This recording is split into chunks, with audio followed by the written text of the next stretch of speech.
కానీ మీరు మాత్రం సర్జరీ అనేది లేకుండా ఇపియాన్ నుంచి మేము ట్రీట్మెంట్ ఇవ్వడం జరుగుతుంది అంటున్నారు.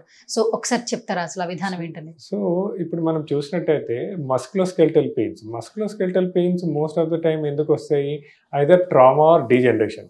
ట్రామా అంటే ఏదైనా ఒక టిష్యూకి దెబ్బ తగిలి ఇంజురీ అయినప్పుడు అక్కడి నుంచి నొప్పి వస్తుంది, లేదు అక్కడ టిష్యూ డీజనరేట్ అవడం వల్ల నొప్పి రావడం మొదలు పెడుతుంది.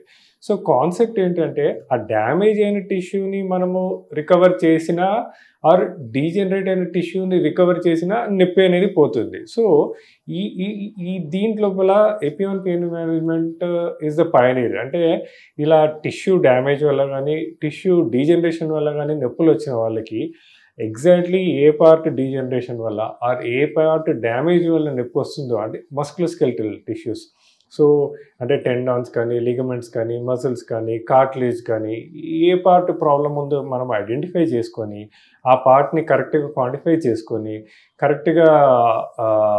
కరెక్ట్గా ఇమేజ్ గైడెన్స్ తోటి ఆ పార్ట్ని కనుక మళ్ళీ రీజనరేట్ చేసినట్టయితే అక్కడి నుంచి వచ్చే నొప్పి తగ్గిపోతుంది.